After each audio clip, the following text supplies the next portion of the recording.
ঝালকাঠির রাজাপুরের সাতুরিয়া ইউনিয়নের উত্তর তারাবুনি এলাকার কাঁচা সড়ক পাকাকরণের দাবিতে মানববন্ধন ও কাদা রাস্তায় কচু গাছ লাগিয়ে প্রতিবাদ জানিয়েছে এলাকাবাসী।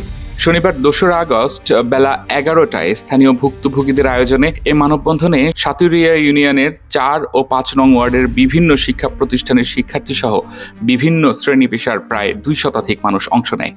এ সময় বক্তব্য রাখেন আব্দুল লতিফ মোল্লা, বাশার, আবুল বাশার ইয়াসিন, সিদ্দিকিয়া দাখিল মাদ্রাসার শিক্ষক মাওলানা আনোয়ার হোসেন, শিক্ষিকা নাজমিন বেগম, ৯ নম্বর লেবুবুনিয়া সরকারি প্রাথমিক বিদ্যালয়ের শিক্ষার্থী লাবিদ মাহিম প্রমুখ।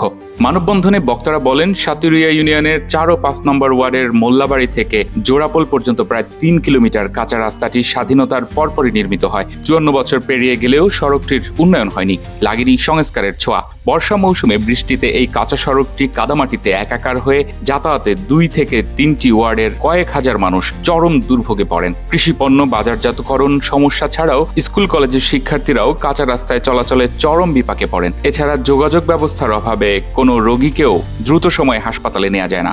মোল্লাবাড়ি থেকে জোড়াপোল হয়ে গোয়ালবাড়ি পর্যন্ত সড়কটি প্রশস্ত করে পাকাকরণের দাবি জানান তারা।